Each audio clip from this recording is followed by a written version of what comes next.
Feliz sábado a cada uno de ustedes que nos ven y nos escuchan en sus hogares. Les damos una bienvenida al estudio de la palabra de Dios como lo hemos hecho todos estos sábados.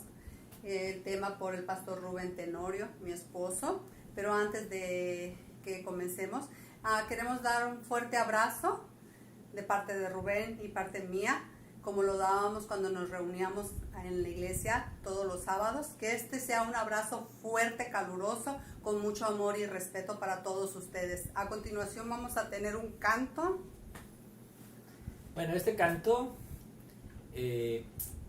tal vez algunos lo conocemos, a nosotros no, pero es un canto muy bonito que nos habla de la esperanza que tenemos en Cristo Jesús, que un día vamos a estar unidos con Él.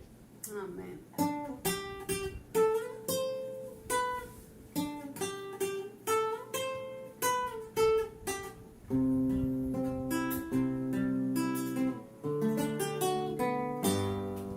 Con mucho pesar observo el vivir de la gente hoy,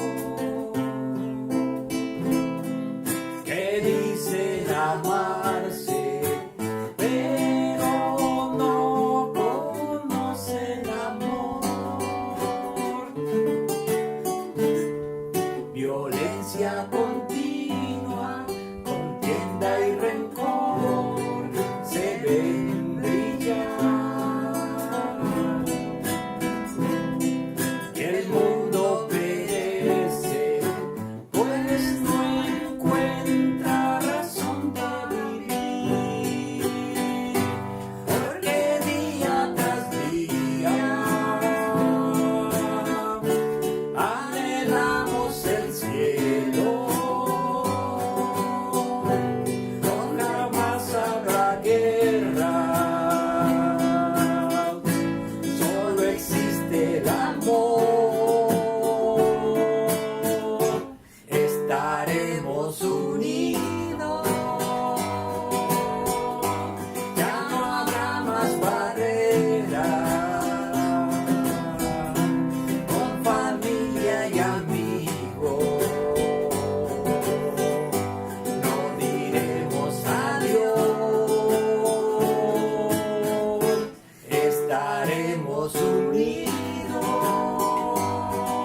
Feliz sábado a cada uno de ustedes, hermanos, hermanas, amigos que nos escuchan.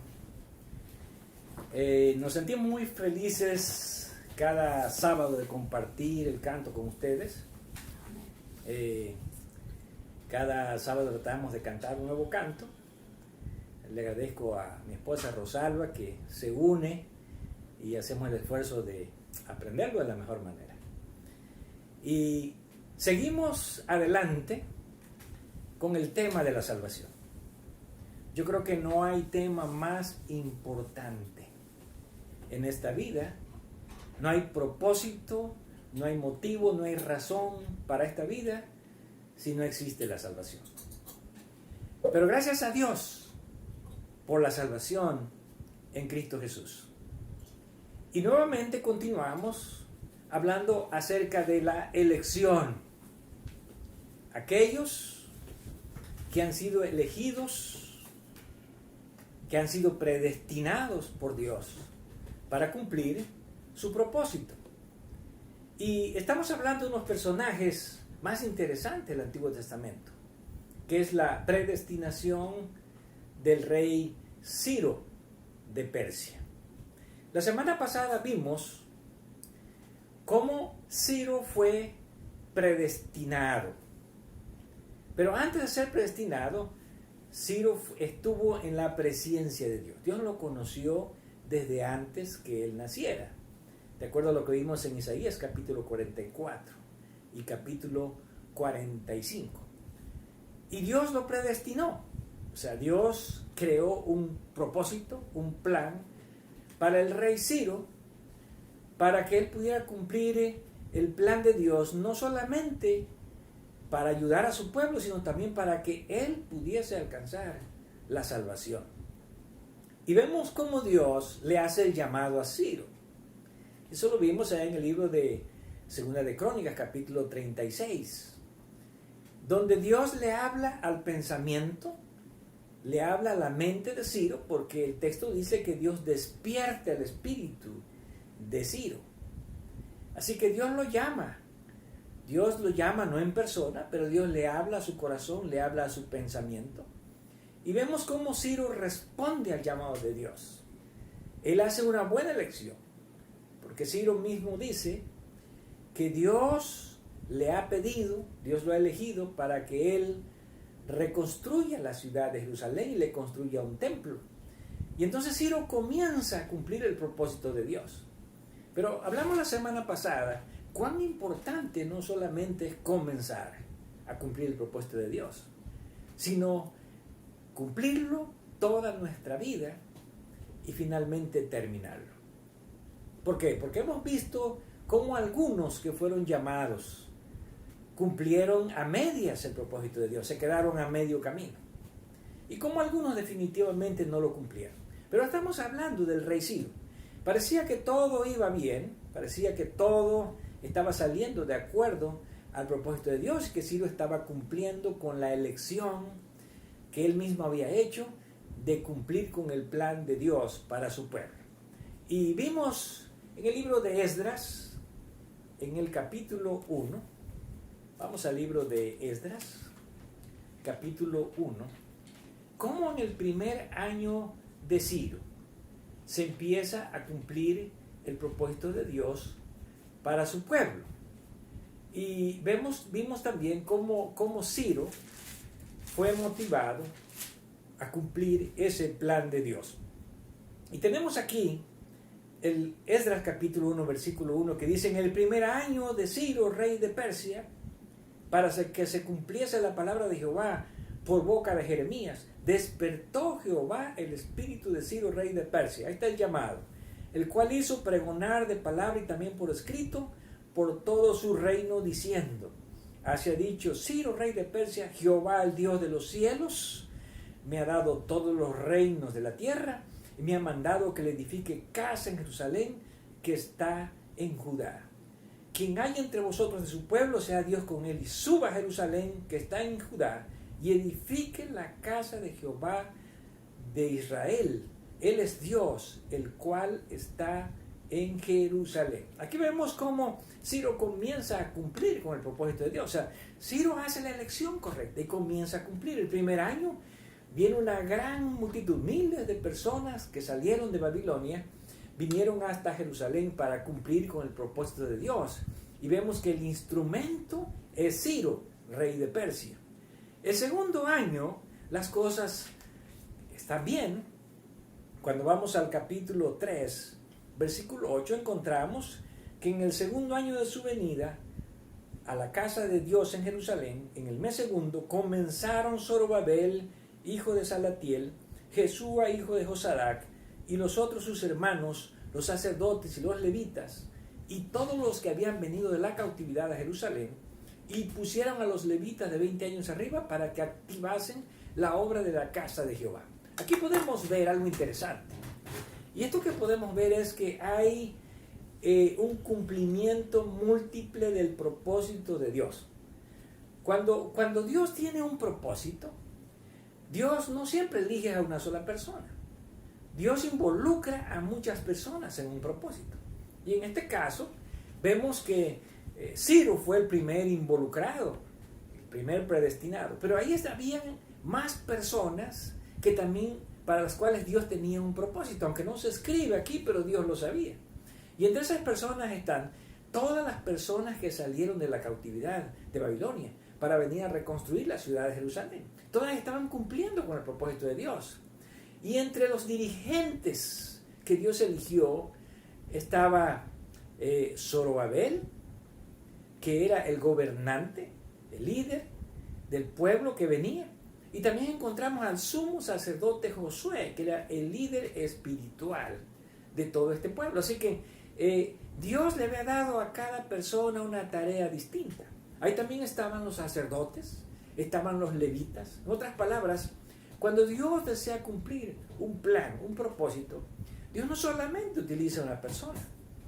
Dios está utilizando a miles de personas, pero entre ellas se distinguen los dirigentes, que son los que llevan adelante al pueblo para cumplir con el propósito de Dios.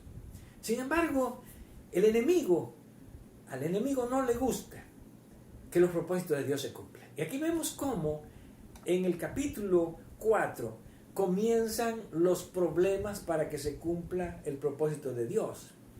¿Quiénes fueron? Dice el capítulo 4:1, oyendo los enemigos de Judá y de Benjamín que los venidos de la cautividad edificaban el templo de Jehová Dios de Israel, vinieron a Zorobabel y a los jefes de las casas paternas y les dijeron: edificaremos con vosotros, porque como vosotros buscamos a vuestro Dios, y a él ofrecemos sacrificios desde los días de Esar-Hadón, rey de Asiria, que nos hizo venir aquí. Aparentemente, a veces hay personas que parece que están dispuestas y que pueden ayudar a hacer la obra de Dios. Pero desgraciadamente no todas las personas tienen buenos motivos para cumplir los propósitos de Dios. Y aquí encontramos que la primera frase que aparece en el capítulo 4 es que estos eran enemigos. En otras palabras, si eran enemigos, no tenían buenos propósitos al querer ayudar a construir la casa de Dios. Entonces esto significa que ellos estaban tratando más bien de estorbar el progreso de la casa de Dios, involucrándose con el pueblo de Dios y sin duda influenciándolos para que el propósito de Dios no se cumpliera. Sin embargo, los dirigentes de Israel, los líderes espirituales, descubrieron que estas personas realmente no estaban tratando de cumplir con el propósito de Dios, sino que eran sus enemigos y estaban tratando de estorbar el propósito de Dios. Por eso vemos aquí las respuestas de ellos. Zorobabel, Jesúa y los demás jefes de casas paternas de Israel dijeron: no nos conviene edificar con vosotros casa a vuestro Dios, sino que nosotros solos la edificaremos a Jehová, Dios de Israel, como nos mandó el rey Ciro, rey de Persia. Aquí tenemos una declaración donde los líderes espirituales le dicen a estas personas que habían venido: no nos conviene a nosotros que edifiquemos con ustedes la casa de nuestro Dios. Ahora, ¿por qué no les convenía? Bueno, alguien podría decir, era una oportunidad para que estas personas que también adoraban a Dios se unieran ellos con este pueblo, y entonces era una manera como de evangelizarlos y que ellos también participaran. Pero vemos que ellos no eran amigos, como dice aquí, ellos eran enemigos. Ahora, ¿por qué a ellos no les convenía que estas personas, que después vamos a identificar como los samaritanos, se unieran en el propósito que Dios tenía para edificar la casa? Y vamos a ver un poquito quiénes eran estas personas que estaban tratando de ayudar al pueblo de Israel en la construcción en la construcción para edificar el templo de Dios. Y encontramos aquí, ¿verdad? Cuando vamos al libro de Segunda de Reyes, y vamos a leer en el capítulo 17, que nosotros encontramos aquí el contexto de quiénes eran estas personas. Bueno, después de que la ciudad de Samaria cayó, que era parte del reino del norte, el rey de Asiria, que había conquistado a estas personas, él trajo gente que no eran del pueblo de Israel. Ahora, habían quedado allí muchas personas que eran del pueblo de Dios. Pero recordemos que estas personas, aunque quedaron allí, Dios había ordenado la destrucción de Samaria, Dios había permitido la destrucción de Samaria, porque estas personas eran infieles a Dios y eran idólatras. Las personas que vinieron para poblar las tierras de Israel, donde los cautivos habían sido llevados por el rey de Asiria, encontramos el siguiente contexto. Segunda Reyes capítulo 17, 24. Y trajo el rey de Asiria gente de Babilonia, de Cuta, de Aba, de Amat y de Sefarbaín, y los puso en las ciudades de Samaria, en lugar de los hijos de Israel, y poseyeron a Samaria y habitaron en sus ciudades. Aquí vemos que esta gente venía de la región de Mesopotamia. Estas personas eran paganos, pero habían sido enviados por el rey para que poblaran. Y entonces se unieron con los que habían quedado allí en la tierra. Pero ¿qué sucedió? Dice aquí el versículo 25 algo interesante, que aconteció al principio, cuando comenzaron a habitar allí, que no temiendo ellos a Jehová, Jehová envió contra ellos leones que los mataban. Es interesante esta declaración. ¿Por qué? Porque ellos no tenían temor de Dios. Bueno, porque no conocían a Dios.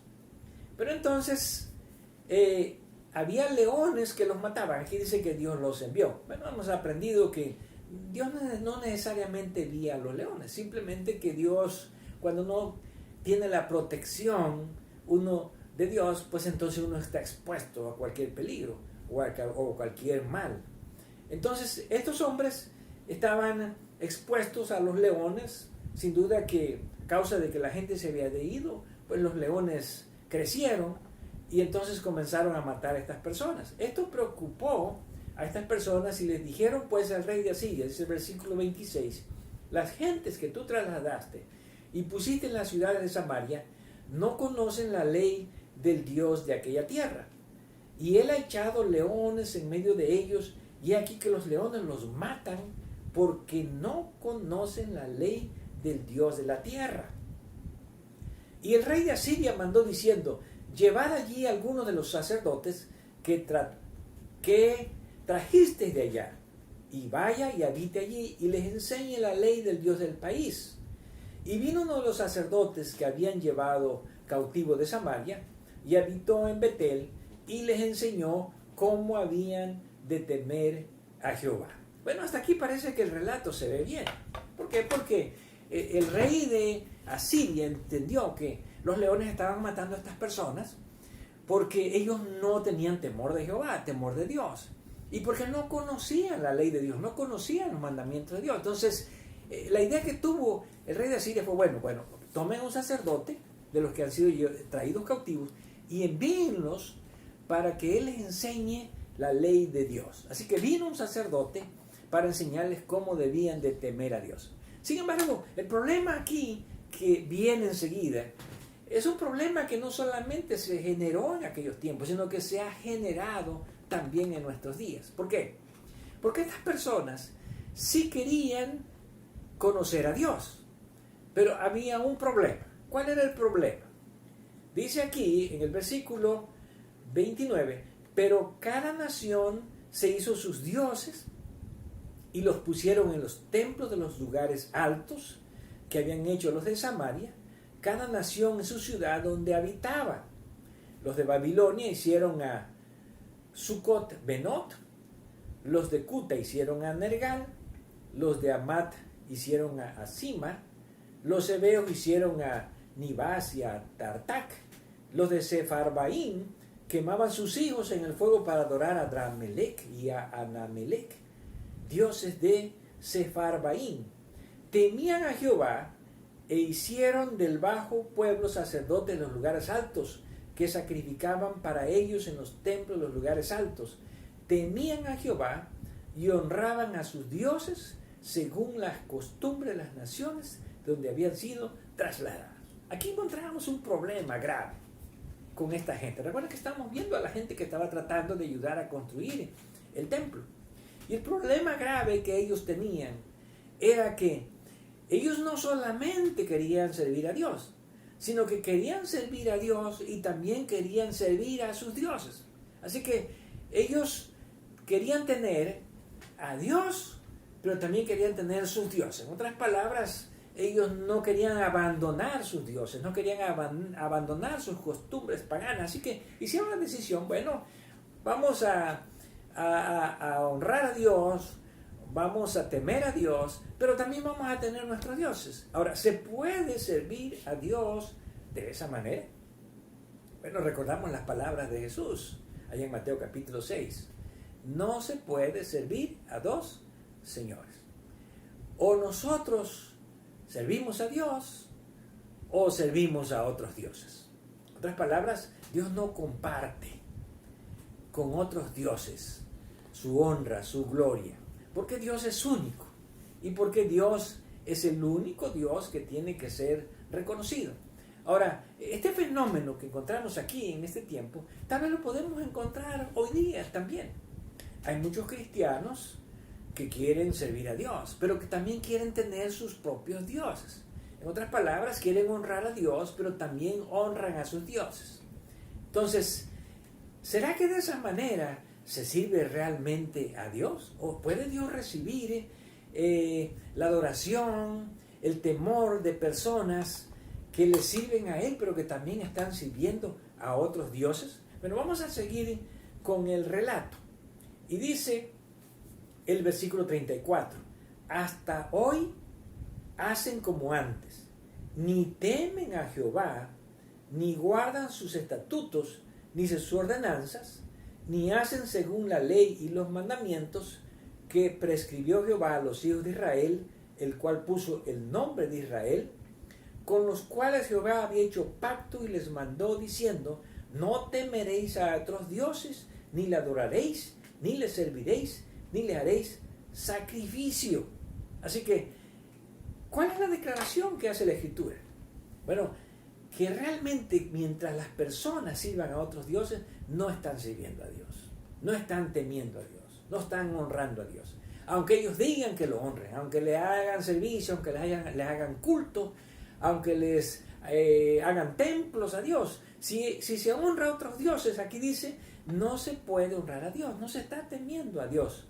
Y entonces sigue el relato diciendo, dice ahora el versículo 40, pero ellos no escucharon, antes hicieron según su costumbre antigua. Así que Dios los amonestó y Dios les ordenó que dejaran a sus dioses y Dios les ordenó que obedecieran a Dios y guardaran sus leyes y sus mandamientos. Pero aquí vemos la respuesta. ¿Cuál es? Dice, ellos no escucharon, antes hicieron según su costumbre. Ahora, qué interesante, que a veces la costumbre es más fuerte que nuestra adoración a Dios. Las costumbres.